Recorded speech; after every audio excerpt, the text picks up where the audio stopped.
The Atlantic wall has been penetrated. There, after the first assault, the Allies clung precariously to a few beaches. But now they have a solid foothold on Fortress Europa.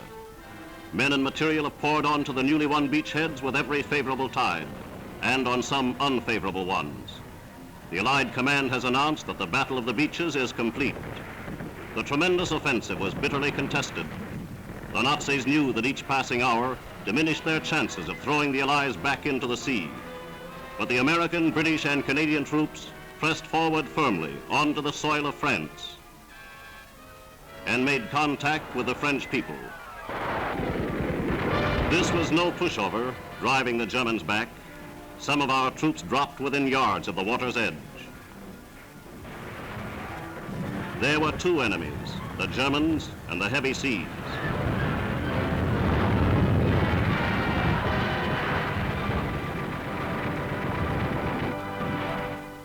German prisoners were taken almost at once. American and British aircraft supported the shock troops magnificently, preventing the Germans from marshalling reinforcements. American marauders plastered peaceful-looking forests, the hiding places of Nazi tank formations and vicious dumps of high explosive.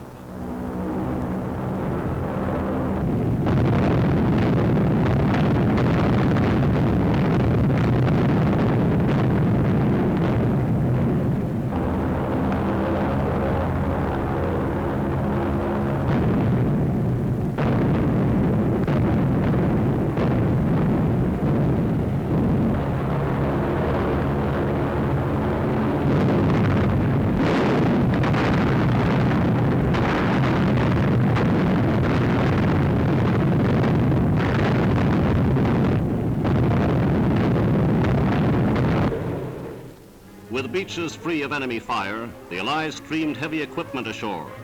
Lumbering bulldozers set about clearing the way for vital air landing strips. The blast of Allied shells left shattered German defenses and many dead German defenders. Survivors were given prompt attention by medical corps men. Some were grateful, many bewildered by the smashing Allied blow.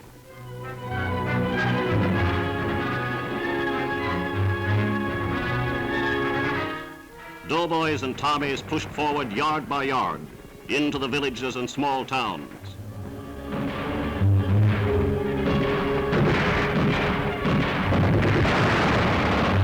And more prisoners fell into their hands. Some were still arrogant, reluctant to raise their hands in defeat. Landing craft carried the captives back to England. This then is Hitler's invasion of Britain. They come now, defeated men, to the confinement behind barbed wire.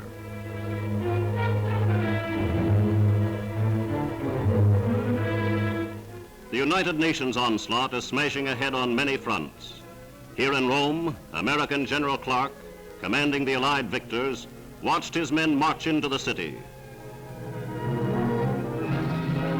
The Allies were able to view the work of their mighty air support.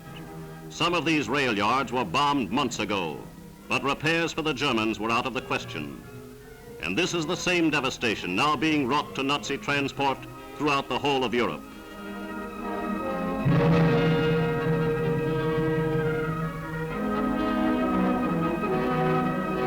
In their triumphal entry into the Eternal City, United Nations troops moved past great monuments of antiquity.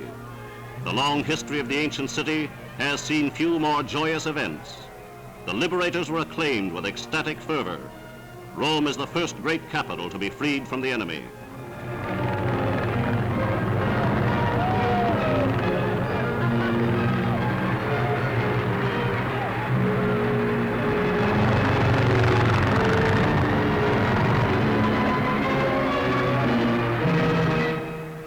The flags of the United Nations were unfurled at once, heralding the end of 4 years' Nazi tyranny for the people of Rome.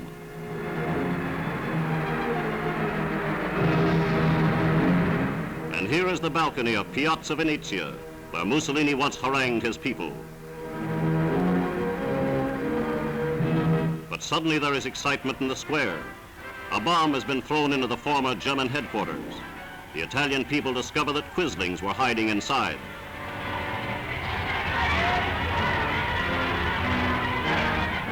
and soon they smashed their way in.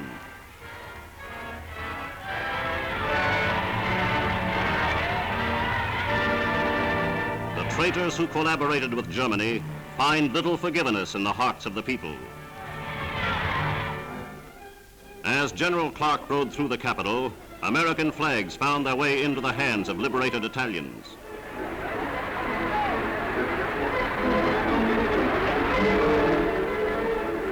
General Join, brilliant commander of the victorious French armies, went up to the familiar balcony with the American commander.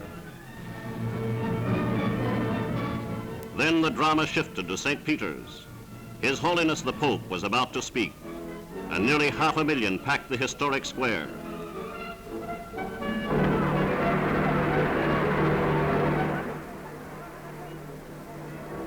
Pope Pius had this to say: "Thanks be to God, Rome has been spared the horrors of war. We should show our gratitude by good works and charity, and cease from hatred and rancor." Ieri ancora trepidante per la vita dei tuoi figli e delle sue figlie, per la sorte di incomparabili tesori di religione e di cultura, con dinanzi agli occhi lo spettro terrificante della guerra e di inimmaginabili distruzioni. Guarda oggi con nuova speranza e con rinnovata fiducia alla sua salvezza.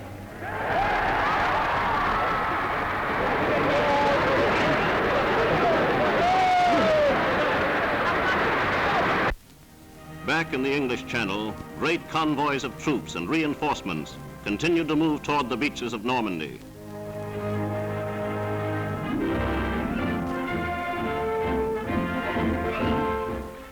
The beachhead already had expanded to 50 miles, and they put ashore the complete equipment of a highly mechanized army.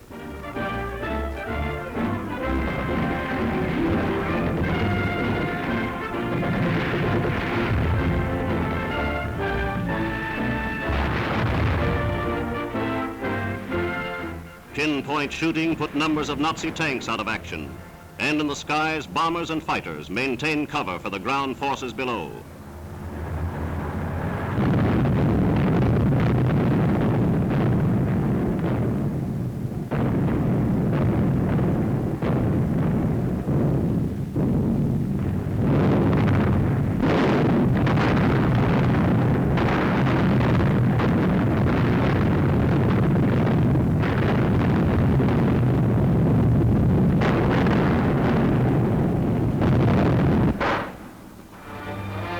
Troops are received as long-awaited friends. Peasants show them the way, warn them where to expect mines, and give all possible help.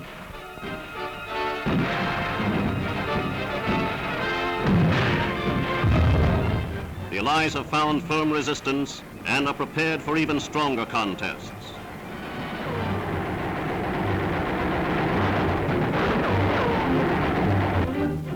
Less than a week after the initial landings, we had taken 10,000 prisoners. There is much hard fighting ahead, but the Germans are now faced with a three-front war: in the northern reaches of Russia, in the mountains of Italy, and here against this most tremendous military operation in history.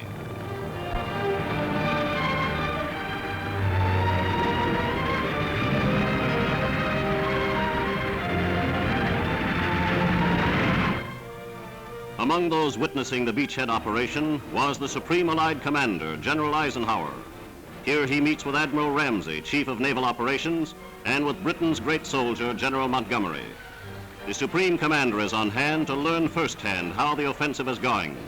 What he learned was good indeed. The meeting of these brilliant leaders symbolizes the unity of the United Nations forces they represent. The conference over, the British leader returns to his Normandy headquarters to get on with the business at hand.